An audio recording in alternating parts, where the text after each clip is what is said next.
కొమరంభీం ఆసిఫాబాద్ జిల్లాలో ఆదివారం జరిగిన ప్రభుత్వ కార్యక్రమంలో స్థానిక ఎమ్మెల్యేను అవమానపరిచారని నిరసిస్తూ ఎమ్మెల్యే కోవలక్ష్మి ఆధ్వర్యంలో సోమవారం జిల్లా కలెక్టర్ కార్యాలయం ఆవరణలో నల్ల బ్యాడ్జీలను ధరించి నిరసనకు దిగారు బీఆర్ఎస్ కార్యకర్తలు.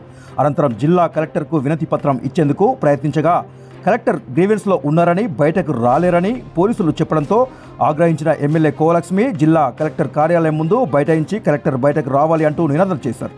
కాసేపటికి అడిషనల్ కలెక్టర్ దాసరి వేణు రావడంతో అక్కడే వినతి పత్రం ఇచ్చి ఆదివారం జరిగిన అంశాలపై కలెక్టర్కి వివరించి అధికారిక కార్యక్రమంలో పార్టీ జెండాలు పార్టీ కార్యక్రమంలాగా చేస్తున్న అధికారులను సస్పెండ్ చేయాలని వారికి విన్నవించారు.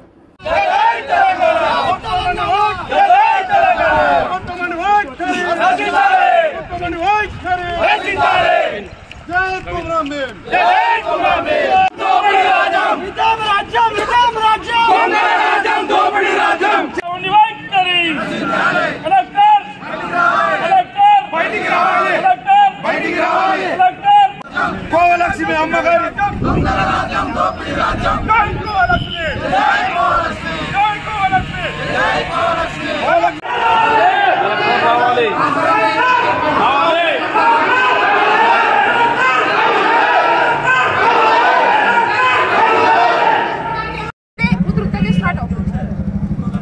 దీని మీద యాక్షన్ తీసుకోవాలి. అందరు అధికారులు కూడా మీరు కలెక్టర్ గారికి మీరు పంపించారు కదా, కలెక్టర్ గారికి మీరు సిస్టమ్ చెప్పండి. ఏంటంటే ఏ పార్టీ ప్రోగ్రామ్స్ ఇప్పుడు అధికార ప్రోగ్రామ్స్ కూడా చేయడానికి వీలు లేదు. జై తెలంగాణ.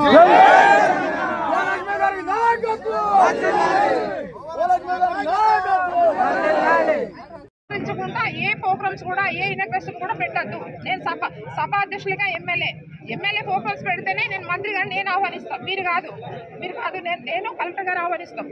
కానీ విశ్వప్రసాద్ లేకుండా సామ్నాయకు ఇంకా ఇతర వాళ్ళు అధికారం లేని వాళ్ళు మాత్రం ఇన్వాల్వ్ అయితే మాత్రం ఎంచుకుంటారు సార్. Okay, thank you. మన కొమరంభీం జిల్లాలో నూతన ఏవైతే బిల్డింగ్స్ ఇనాగ్రేషన్ కార్యక్రమానికి మన గవర్నీయులు మన సీతక్క గారు మంత్రి గారు ఒక ఆదివాసీ మహిళ, ఆమె ఆదివాసీ మహిళ, నేను కూడా ఆదివాసీ మహిళ. ఇక్కడ ఆదివాసీ మహిళ కొమరంభీం జిల్లా ఆదివాసీ జిల్లా ఇది. మరి ఇదొక ఆదివాసీ జిల్లాలో ఆదివాసీ మహిళ ఎమ్మెల్యే ఉన్నప్పటికీ మరి ఈ ప్రభుత్వంలో ప్రతి దానికి కూడా మమ్మల్ని చులకన చూడడం, మమ్మల్ని కించపరచడం, మమ్మల్ని ఎన్నో రకాలుగా మమ్మల్ని ఇబ్బందులు పెట్టడం. నిజంగా మేము ఈ ప్రభుత్వానికి మేము తెలియజేసేది ఏంటంటే వాళ్ళు ఇచ్చిన హామీలు ఏం చేయరు. ఏవైతే ప్రజలకు ఇచ్చిన హామీలు ఏవైతే 6 గ్యారంటీలు ఉన్నాయో ఒక్క హామీ కూడా వాళ్ళు ఇప్పటి వరకు నిలబెట్టుకోలేదు. రైతులకు నిలబెట్టారా, ప్రజలకు నిలబెట్టారా, ఎవరికి నిలబెట్టలేదు. మరి ఈరోజు ఏవైతే మేము గత ప్రభుత్వంలో మరి అభివృద్ధి చేసినామంటే మరి కార్యక్రమాలకి తర్వాత ఏవైతే గతంలో శాంక్షన్ చేసిన కంప్లీట్ అయిన వాటికి బిల్డింగ్లకు ఇవాళ నిన్న మరి సీతక్క గారు మరి ఇక్కడికి మా జిల్లాకి రావడం జరిగింది. మరి వచ్చిన తర్వాత ఏవైతే కస్తూర్బా స్కూల్స్ మరి లింగాపూర్ కావచ్చు, రెప్పెన కావచ్చు, తర్వాత సిర్పూర్ మండల్ కావచ్చు, చిన్న సబ్ సెంటర్లు 20 లక్షల లోపల నిర్మించడం జరిగింది. పల్లె హాస్పిటల్స్ అని. తర్వాత ఏవైతే కస్తూర్బా స్కూల్స్ ఉన్నాయో అవి లింగాపూర్ కావచ్చు, తర్వాత సిర్పూర్, తర్వాత రెప్పెన మండల్, అవి 2,30,00,000తోనే ఒక్కొక్క బిల్డింగ్ కంప్లీట్ చేయడం జరిగింది గత ప్రభుత్వంలో. సరే, గత ప్రభుత్వం చేసినా ఇప్పుడు ప్రభుత్వం చేసినా కూడా ఆమెను మేము ఆదివాసీ మంత్రిగా మహిళగా మేము గౌరవిస్తాం. ఆమెని మేము గౌరవించేసి మేము ఏవైతే కార్యక్రమాలు ఉన్నాయో మేము ఎమ్మెల్యేగా మేము ఆహ్వానిస్తాం ఆమెని.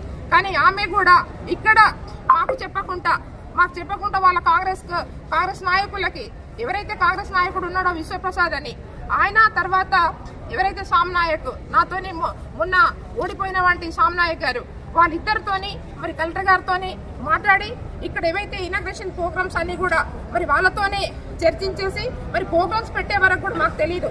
ప్రోగ్రామ్స్ పెట్టిన తర్వాత మొత్తం ఆమె షెడ్యూల్ తయారైన తర్వాత మరి మాకు ఫోన్ చేయడం జరుగుతుంది. కాబట్టి మేము ఆ రోజు కూడా కలెక్టర్ గారికి చెప్పాం, ఇది పద్ధతి కాదు. నేను ఇక్కడ సభా అధ్యక్షులుగా ఎమ్మెల్యేగా ఉన్నాను. ఎవరైనా ఏ పార్టీ వాళ్ళైనా ఎమ్మెల్యేలు ఉండని, కానీ మా గౌరవం మాకు ఇవ్వాలి. చట్టపరంగా మేము ఇవాళ మమ్మల్ని ప్రజలందరూ కూడా గెలిపించేసి మమ్మల్ని ఇవాళ చట్టసభలో పంపించారు. కాబట్టి ఇవాళ చట్టపరంగా మేము అడుగుతున్నాం. కాబట్టి ఈరోజు ఏదైతే ఇక్కడ ప్రోగ్రామ్స్ నిర్ణయం చేయడానికి కానీ అవన్నీ కూడా సభాధ్యక్షులుగా నేను నిర్ణయించిన తర్వాతనే ఇక్కడ మంత్రి గారు రావాలి, మంత్రి గారు ప్రోగ్రాం చేయాలి.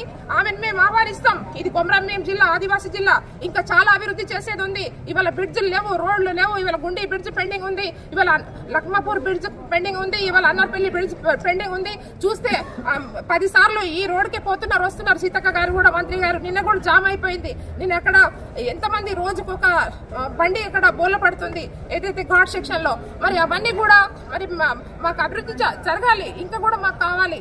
కాబట్టి మీరు అభివృద్ధి చేయండి, మేము ఆహ్వానిస్తాం. ఇంకా కూడా మీరు చేసిన వంటి అభివృద్ధితో పాటు మేము గతంలో చేసిన వంటి అభివృద్ధిలో మరి ఇన్నగ్రేషన్ లో నిన్న వచ్చారా, అట్లనే మేము ఆహ్వానిస్తాం. కానీ మీరు ఒకటి పద్ధతి మార్చుకోవాలని మేము చెప్తున్నాం. ఎప్పుడైతే ఇవాళ ఎక్కడ పోయినా కూడా ఎవరైతే మీ పార్టీ నాయకులు విశ్వప్రసాద్ తర్వాత సమ్నాయక్ వాళ్ళిద్దరు కూడా ఏం చేస్తున్నారంటే అధికార ప్రోగ్రామ్స్ పెట్టి మరి అధికార ప్రోగ్రామ్స్ పెట్టుకొని పార్టీ పరంగా ప్రోగ్రామ్స్ పెడుతున్నారు, పార్టీ జెండాలు పెడుతున్నారు. నిన్న నవగామి స్కూల్లో లోపలనే సబ్ సెంటర్ ఉంది. సబ్ సెంటర్ లోపలనే మరి కార్యకర్తలు అక్కడ టెంట్ వేయడం జరిగింది. స్కూల్ లోపల టెంట్ వేసేసి మరి వాళ్ళ బ్యానర్ పెట్టేసి మళ్ళీ అక్కడ పార్టీ జెండాలు కూడా పెట్టారు. ఈ స్కూల్ మధ్యలో పెట్టేసి వాళ్ళు మరి అక్కడ ఆ కార్యక్రమం చేయడం జరిగింది. అంటే చట్ట విరుద్ధంగా ఎట్లా చేస్తారు మేము అడుగుతున్నాం. ఒక మంత్రిగా మేము ఈ రోజు నువ్వు ఆదివాసీ మంత్రిగా ఉన్నామంటే మేము సంతోషిస్తాం, మేము గౌరవిస్తాం. కానీ చట్ట విరుద్ధంగా మాత్రం చేస్తే మాత్రం మేము సహించాం. ఇక్కడ ప్రజలందరూ కూడా ఇలా సహించారు, ఆదివాసీ సమాజం కూడా సహించదు. కాబట్టి మేము నీకు ఒకటే చెప్తున్నాం, అమ్మ నువ్వు సీతమ్మ, నువ్వు చేయవలసింది చాలా ఉంది. నువ్వు ఇవాళ మంత్రిగా ఈ కాంగ్రెస్ ప్రభుత్వంలో ఉన్నావు కాబట్టి మేము ఒకటే చెప్తున్నాం, నువ్వు అభివృద్ధి చేయి, మేము సహకరిస్తాం. కానీ ఇక్కడ వ్యతిరేకంగా చేస్తూ మా మీద పెత్తనాలు చెల్లిస్తామంటే మాత్రం ఊరుకునేది లేదు.